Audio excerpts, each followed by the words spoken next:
This class will deal with personal networking.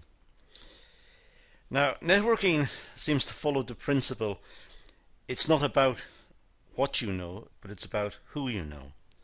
That's a principle often cited in organizations. And it seems to indicate that the way to get jobs done or to get issues resolved is to know people rather than doing it yourself or what you know. It's knowing the right people. So what we want to do is to explore the importance of this type of networking within organizations. Networking is about communication between formal and informal groups of people who share a common interest. So it's about communications, it's about linkages between different groups of people within the organization. It's the way that people interact, the way they know each other and the way they communicate. It's whether it's formal or informal. It's having knowledge of each other and knowledge of their skills and their capabilities and having them in a sense as friends so that they can cooperate in times of need. So it's making contacts. That's what the subject matter is about. It's making contacts with people and getting to know them. They may be useful in the sense of helping to develop contracts or sales or facilitate some part of the working situation. And in a sense, this type of networking is designed around this. This is how it happens. And this is the raison d'etre for this type of networking. It's not that people are building up personal relationships, they're building up professional relationships. The principle of networking is to form a connection between individuals in order to advance business or career prospects. So it's contact with a purpose. Contact so that candidates for jobs may be contacted in advance and that feedback to the organization about potential employees or potential managers or even indeed about potential contracts that may be coming up in the future. So it's dealing informally, but it's dealing through a whole system of contacts that have been built up, which have been built up almost from a social setting, perhaps from a company meal or a company function or through a seminar or some sort of conference. People make contact with each other, they exchange business cards, and the purpose really is so they get to know each other, and at some future date that contact may be useful in facilitating something. Now, the importance of networking. Well, networking has many benefits for students and graduates. Since we're here talking about mostly students and undergraduates and postgraduates, then networking is very important to this group of people. In fact, it's very important in business in total, at all levels of business. In fact, it runs almost through society. It's useful to different groupings in society, but it's also useful for students and for graduates. It provides opportunities for individuals to gain a better understanding of what their ideal jobs entail. So knowing somebody who works in the area is a big benefit, because the person who works in the area can then provide information, say, to a potential employee about exactly what happens in the workplace, what's expected and what hours of work and what's the culture within the workplace and what's the degree of formality and what are the tasks and so on. So it's an opportunity to get a behind the scene expose of what is happening. It's someone on the inside informing a potential entrant. So students, for example, may have a colleague who gets a job in a particular company, and that person who's now working for the company may be able to feed back information about the company, about the terms and conditions, about the conditions of employment, about the tasks, about the functions required, the skills that are ideally suited to the work, and so on. So it's networking. It's enabling information to flow back. Building strong relations with other contacts can provide opportunities to gain paid or unpaid work experience. Shadowing or mentoring and employment prospects are also very important. So sometimes students may take up employment within an organization with no salary. It's a commitment they've made to the organization for a limited period, so that both sides get to know each other. They get to know the suitability of the person in that particular role. And likewise, the student or the person in the role will then get to know the organization and what's required and the type of culture and the extent to which they want to work for that organization. So situations like shadowing, in other words, working in the organization but having no real responsibility, but helping out and working alongside an experienced member of the organization, will give the student an insight into what's happening. And mentoring is when they have been formally allocated to a member of staff, and the member of staff is teaching them about the job and about the requirements in work. So this is all a type of getting to know each other, and it may start from very informal contacts, perhaps just simply a recruitment fair at a local university or college, where employers go and speak to the students, and the students may then apply for roles within the organization, and they have to try and measure each other. The organization has to see if the students are suitable, and the students have to see if the employers are suitable, or that type of work is suitable for them. Networking has many benefits for students and graduates. Your contacts can help you look for work, suggest appropriate vacancies and recruitment agencies, help you improve your CV, or provide interview tips. So having someone who's been through it is very useful, and you as an applicant, let's say, you would benefit from having this insider, someone who's been there, who's gone through the process of interviews, and who has prepared a CV, a curriculum vitae, who has looked at different types of work and different types of occupations and tried to match his or her skills with what was available in the market. That sort of contact is very, very useful, and ideally students and graduates and so on should try to cultivate their colleagues and the wider contacts that they have made to try and get that insight. Contacts within an organization are also very useful. They can provide information about the organization, about the job role, the company culture, and recent company affairs. So if it's possible to know someone within the company to which you're applying, that's even better, because that person can then provide information about the way the company is run, the organization of the business, the conditions of employment, about the tasks that they're undertaken, and it can give a real insight into the position before even the application is made.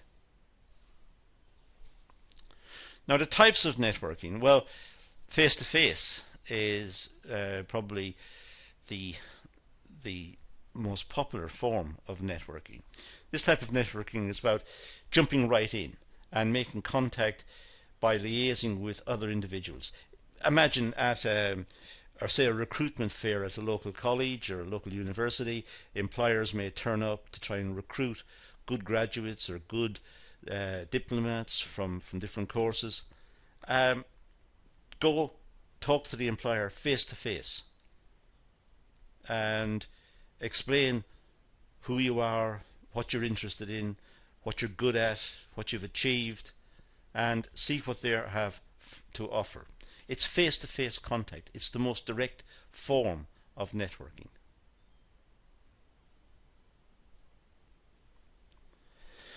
This type of networking is beneficial as it allows the development of mutual relationships.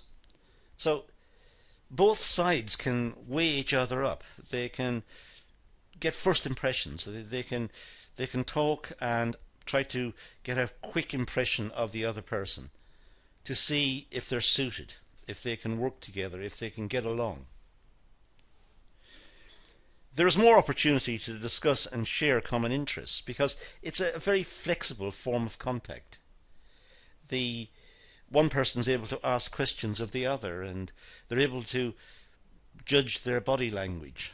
How are they responding to them? Are they making eye contact? If are they smiling? And what's the sense that the applicant is getting from the contact?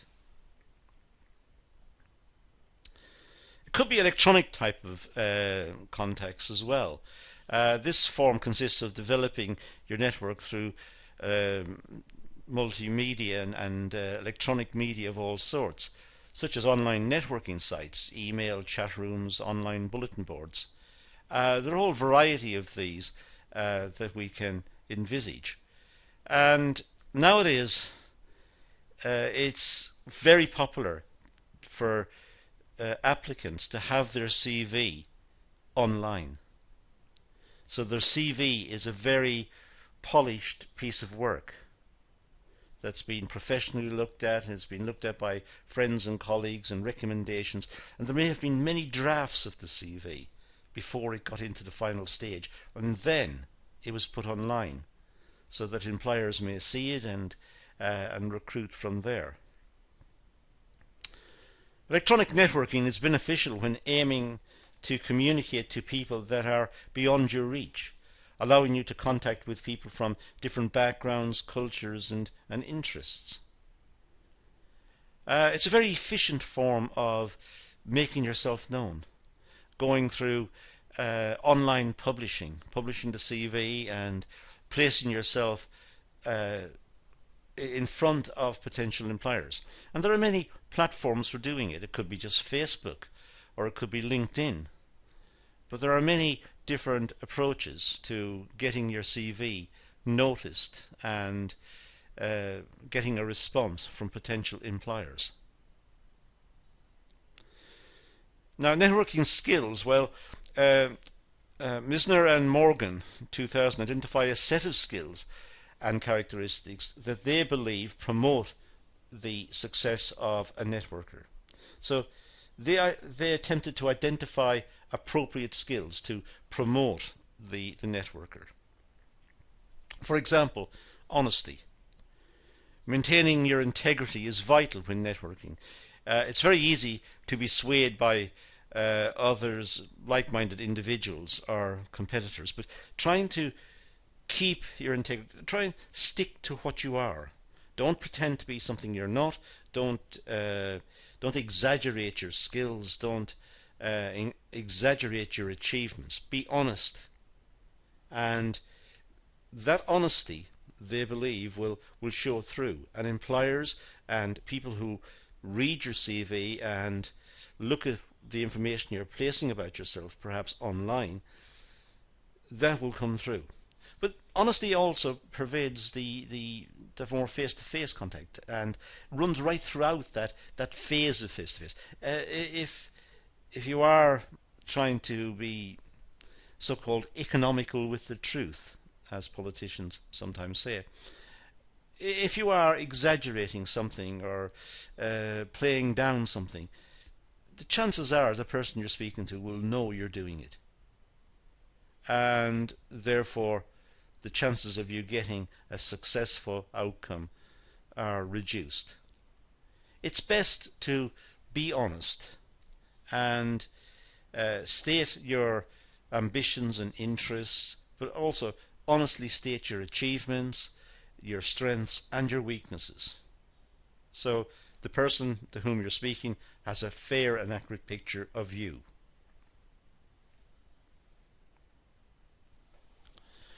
Salesmanship. The ability to effectively sell yourself or advertise your interests. In a sense, through this contact, through this type of networking, we are in a sense selling ourselves. We're marketing ourselves. We are saying that we are capable of adding value to an organization who wishes to employ us. We are capable of working hard and making a valuable contribution. We are in a sense selling ourselves. We are selling our abilities and our capabilities, our competencies, and we're talking about our flexibility, what we can do, what we can learn, what we will contribute, how easy it is to work with this. We're sociable, we're fast learners, and so on. So we are promoting ourselves, but we're doing it in a very subtle manner. We're not shoving it into the other person's face. We are doing it gently. Negotiations. Well, the ability to influence others' views or opinions in order to achieve your goals. It's important to not only to speak, but to listen. Understand the other person, what they want, and see if that is in line with your capability and your interests. And if it is, present the argument. It's similar to negotiations. It may not be exactly what you want, but you are prepared, in a sense, to compromise. You're prepared to negotiate. You're prepared to acquire those extra skills or work under certain conditions. You are prepared to be flexible. And that's important. Communications. Well, this skill is extremely important. Without communication skills, you will struggle to convey your goals and objectives. It's essential to have good spoken English, for example, or good spoken native tongue, whatever that is. It's important to have good written skills, good grammar. It's important to have confidence in what you say you know, and you can speak fluently about it. It's important to know that you're up to date with current thinking and you're familiar with debates and issues within the industry and also within some particular, perhaps academic area that's relevant. So you are able to communicate confidently without thinking, without mixing it up, without making silly mistakes or mixing up people and situations. It's important to have good communication skills. Indeed, it's important to have a good memory and make sure that you know the names of the people to whom you're speaking and be able to refer to them with respect. So again, integrating that, in a sense, very local knowledge, the knowledge of the people you're speaking to, their names, and integrating it with respect, giving them their title, and at the same time talking about the particular industry or product or linking that to some aspect of your studies. That is important. Communication skills are extremely important. Adaptability. Being able to adapt to different situations or different cultures will benefit when it comes to developing trust amongst your networks. It's important to be able to be flexible. Go into the situation knowing that it's all to do with compromise. The chances of you getting exactly what you want are very remote. So it's a question of making some compromises. Of course, the question is, how much compromise can you make, or are you willing to make? The more you're prepared to compromise, the better the chances are you have of landing the job. If you find it difficult to compromise, it might be a situation of conflict or disagreement, and there's no point in doing this in a networking situation. There's no point in trying to make contacts and develop professional relationships within meetings, within networking situations, whilst at the same time alienating the person you're speaking to. So adaptability is very important. Being flexible, being capable of integrating requirements that perhaps you hadn't anticipated. So try to see those as opportunities to learn and to develop new skills rather than problems that you're going to confront and new ways of working and new techniques that are required, and it seems like a lot of trouble. So instead of thinking of it as a lot of trouble, think of it instead as opportunities to learn. So adaptability is important. Resourcefulness is also important. As a networker, being the one with the solution encourages trust and reliability amongst your networks. So looking at situations and looking at problems, or perhaps whilst networking, discussing perhaps some issue that some company has encountered, if it's possible, just to be resourceful and think laterally and think of solutions and show interest in the problem. You may not solve the problem just by standing there and talking for the first time, but at least you're showing interest and you're showing an ability to think about issues. So if the person to whom you're speaking starts to talk about a problem they had at work recently, then don't definitively say here is the answer, because it may not be, you don't know the circumstances, but just run across various alternatives and talk about what they did and how the solution worked. You are showing interest, you are motivated, so it facilitates the whole networking activity. They will be interested in you because you are interested in them. Confidence. Confidence is key. Without confidence, you will struggle to develop your network.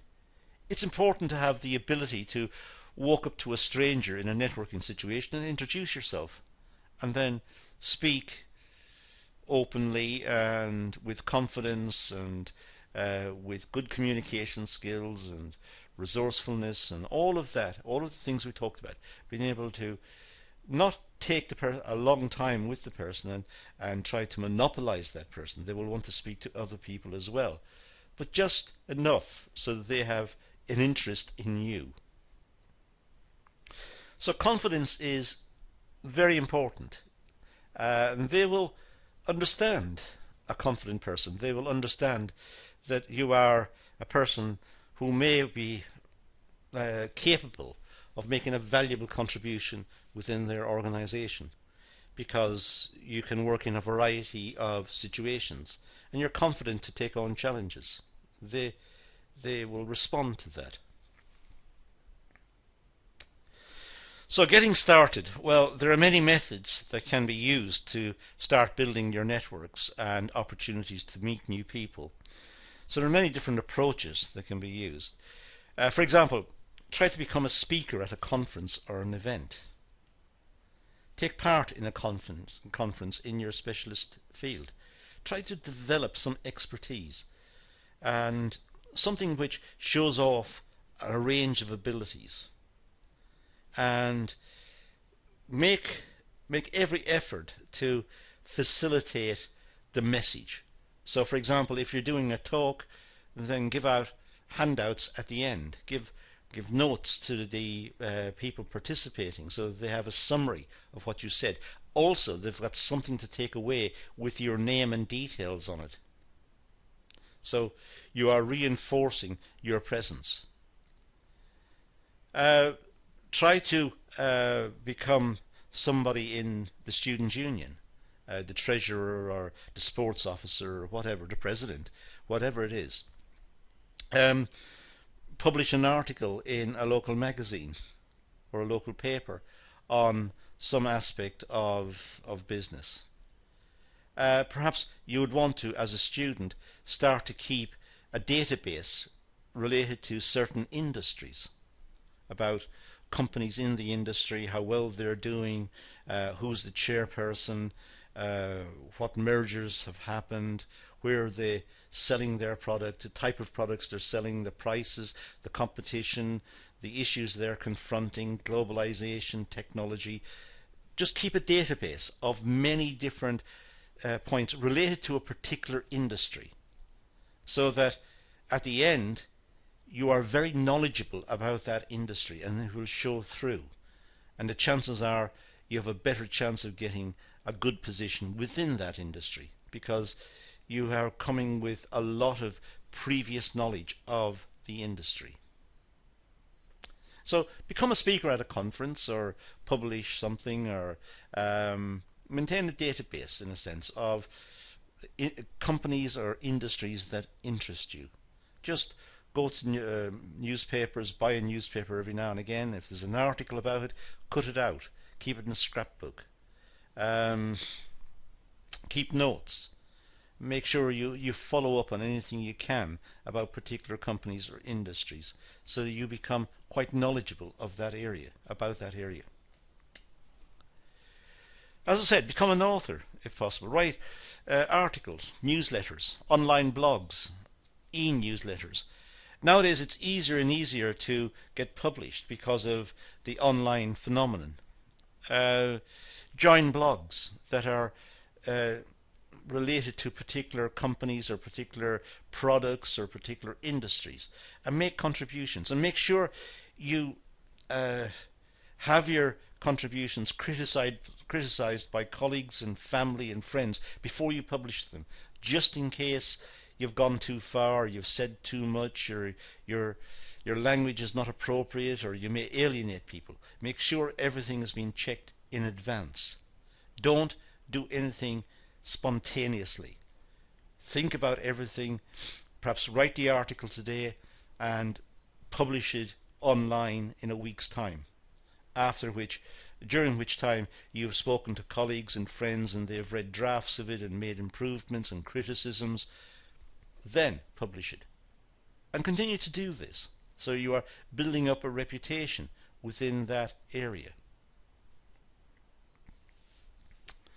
There's also speed networking, arrange events where like-minded individuals have the opportunity to meet people and exchange business cards and contact details. These are quite popular events. Sometimes they happen in at lunchtime or at breakfast time, breakfast meetings. It's just a question of going to the person, saying who you are, having a few words about the product and what you're doing, and exchanging a business card. Make sure you've got a business card that looks professional. It has to be a very professional design, and give the card to the person with your contact details. And that's it. Leave it at that and see if they contact you back. A lot will not contact you back because they have got many cards and limited time. But some may contact you back. So it's important at least to have the chance and be there. Now, maintaining your networks. Well, maintaining contacts is vital. First step is to build a network, but it's important to nurture the contacts. It's important to maintain contacts. Have follow-up contacts. When you speak to people, make sure that you get their details and you can follow up on any issues that you've spoken about. Let's look at some of the ways in which you can nurture your contacts. So we're going to talk about nurturing contacts, making sure that the contacts are maintained and that your name is being refreshed in terms of the contacts you've made in the past. Well, the first one is keep in touch. Always make an effort to keep in touch with your networks. Sending relevant emails, exchanging telephone numbers, and making efforts to go out for lunch if that's required or if that is proposed. Make sure if you're sending emails that they are relevant and they are linked to something which justifies the email. Otherwise, the emails may be seen as annoying, that you are spamming people, and they will get annoyed and will be not supportive of you. Quite the opposite. They will be quite annoyed by you.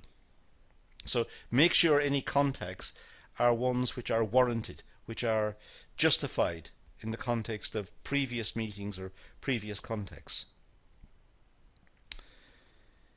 Share your contacts. Share your contacts with other people in the social circle.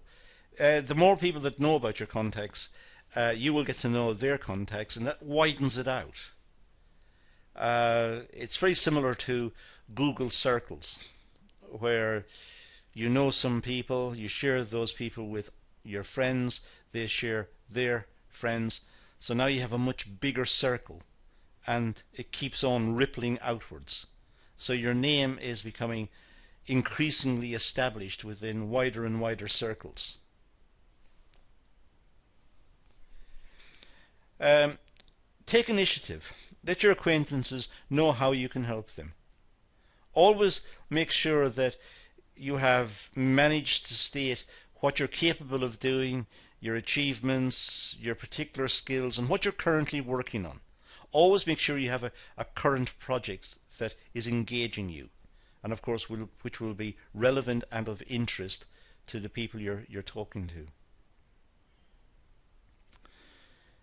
Share information. Pass useful information to your network. Let them know that you share a common interest.